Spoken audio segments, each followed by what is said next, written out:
300 ಸಂಭಾವ್ಯ ಪದಾಧಿಕಾರಿಗಳ ಪಟ್ಟಿ ಜೊತೆಗೆ ಡಿಕೆಶಿ ಇವತ್ತು ದೆಹಲಿಗೆ ಹೋಗ್ತಾ ಇದ್ದಾರೆ. ಖರ್ಗೆ ರಾಹುಲ್ಗೆ ಪಟ್ಟಿಯನ್ನು ಹಸ್ತಾಂತರ ಮಾಡಲಿದ್ದಾರೆ. ಬಳಿಕ ರಾಜ್ಯದಲ್ಲಿ ಸಭೆ ಮಾಡಲಿದ್ದಾರೆ. ಸ್ಥಳೀಯ ಸಂಸ್ಥೆ ಚುನಾವಣೆ ಮುನ್ನ ಪದಾಧಿಕಾರಿಗಳ ನೇಮಕ ಮಾಡಲಾಗುತ್ತೆ. ಕೆಪಿಸಿಸಿಗೆ ಹೊಸದಾಗಿ ನೇಮಕ ಮಾಡುವುದಕ್ಕೆ 300 ಪದಾಧಿಕಾರಿಗಳ ಸಂಭಾವ್ಯ ಪಟ್ಟಿಯೊಂದಿಗೆ ಕೆಪಿಸಿಸಿ ಅಧ್ಯಕ್ಷ ಡಿಕೆ ಶಿವಕುಮಾರ್ ವರಿಷ್ಠರನ್ನ ಭೇಟಿ ಮಾಡುವುದಕ್ಕೆ ಇವತ್ತು ತೆರಳ್ತಾ ಇದ್ದಾರೆ. ಈ ಮುಖಾಂತರವಾಗಿ ನೇಮಕ ಪ್ರಕ್ರಿಯೆ ಅಧಿಕೃತವಾಗಿ ಆರಂಭ ಆಗಲಿದೆ ಅಂತ ಹೇಳಲಾಗ್ತಾ ಇದೆ.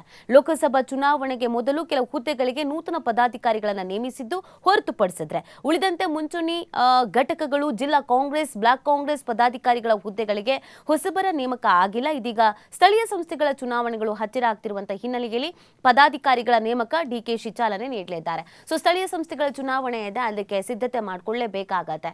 ಸೊ ಹೇಗೆ ಸ್ಟ್ರಾಟಜಿ ಮಾಡಬೇಕು, ಏನು ಗೆತ್ತ ಅಂತ ಗ್ರೌಂಡ್ ತುಂಬಾನೇ ಇಂಪಾರ್ಟೆಂಟ್ ಆಗಿರುವಂತಹ ಹಿನ್ನೆಲೆಯಲ್ಲಿ ಕೆಲವರಿಗೆ ಕೆಲವೊಂದಷ್ಟು ಜವಾಬ್ದಾರಿಯನ್ನು ವಹಿಸಬೇಕಾಗತ್ತೆ.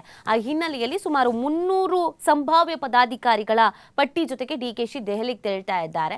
ಒಂದಷ್ಟು ಜವಾಬ್ದಾರಿಗಳನ್ನ ಕೊಟ್ರೆ ಅವರು ಆ ಜವಾಬ್ದಾರಿಗಳನ್ನು ನಿಭಾಯಿಸ್ತಾರೆ. ಎಲೆಕ್ಷನ್ ನಲ್ಲಿ ನಾವು ಸ್ಟ್ರಾಟಜಿ ಮಾಡೋದಕ್ಕೆ ಮತ್ತು ಗೆಲ್ಲೋದಕ್ಕೆ ಬಹಳ ಉಪಯೋಗ ಆಗುತ್ತೆ ಅನ್ನುವಂಥ ನಿಟ್ಟಿನಲ್ಲಿ ಈ ಪ್ಲಾನ್ ಮಾಡ್ಕೊಂಡಿದ್ದಾರೆ. ಲೋಕಸಭಾ ಚುನಾವಣೆಯಲ್ಲಿ ಸೋತವರು, ಗೆದ್ದವರು, ಕೆಲಸ ಮಾಡಿದವರು ಎಲ್ಲರ ಜೊತೆಗೂ ಒಂದು ಮೀಟಿಂಗ್ ಅನ್ನ ಮಾಡ್ತೀನಿ, ಎಲ್ಲರನ್ನು ಒಗ್ಗೂಡಿಸುವಂತ ಕೆಲಸವನ್ನ ಮಾಡ್ತೀನಿ, ಚುನಾವಣೆಯನ್ನ ಗೆದ್ದರಿಸುವುದು ನಮ್ಮ ಉದ್ದೇಶ ಅನ್ನೋದನ್ನ ಡಿಕೆ ಶಿವಕುಮಾರ್ ಅವರು ಹೇಳಿದ್ರು. ಇದು ಒಂದ್ ಕಡೆಯಲ್ಲೇ ಆದ್ರೆ ದೆಹಲಿಗೆ ಭೇಟಿ ಕೊಡ್ತಾ ಇದ್ದಾರೆ.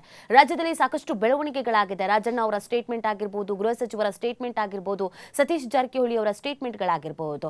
ಸೊ ಈ 300 ಸಂಭಾವ್ಯ ಪದಾಧಿಕಾರಿಗಳ ಪಟ್ಟಿಯ ಜೊತೆಗೆ ತಮಗಾಗ್ತಿರುವಂತಹ ಸಮಸ್ಯೆ ಮತ್ತು ರಾಜ್ಯದಲ್ಲಿ ಕೆಲವು ನಾಯಕರು ಕೊಟ್ಟಂತ ಸ್ಟೇಟ್ಮೆಂಟ್ಗಳಿಂದ ಪಕ್ಷಕ್ಕಾದಂತ ಡ್ಯಾಮೇಜ್, ಇದ್ರ ಬಗ್ಗೆನೂ ಕೂಡ ಮಾತನಾಡಬಹುದು ಅನ್ನುವಂಥ ನಿರೀಕ್ಷೆಯನ್ನು ಇಟ್ಕೊಳ್ಳಲಾಗಿದೆ.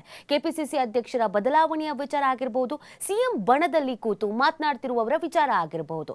ಇದೆಲ್ಲವನ್ನು ದೆಹಲಿ ನಾಯಕರಿಗೆ ಇವತ್ತು ಡಿಕೆ ಶಿವಕುಮಾರ್ ಅವರು ತಮ್ಮ ಆಂಗಲ್ನಲ್ಲಿ ಏನಿದೆ ಆ ವಿಚಾರವನ್ನು ತಿಳಿಸುವಂತ ಸಾಧ್ಯತೆಗಳು ಇದೆ ಅಂತ ಅನ್ಕೊಳ್ಳಾಗ್ತಾ ಇದೆ. ಯಾಕಂದ್ರೆ ಈಗ ಆಲ್ರೆಡಿ ರಾಜಣ್ಣ ಅವರಾಗಿರ್ಬೋದು, ಗೃಹ ಸಚಿವರಾಗಿರ್ಬೋದು, ಎಲ್ಲರೂ ಹೈಕಮಾಂಡ್ ನಾಯಕರನ್ನು ಭೇಟಿ ಮಾಡಿ ಬಂದಿದ್ರು.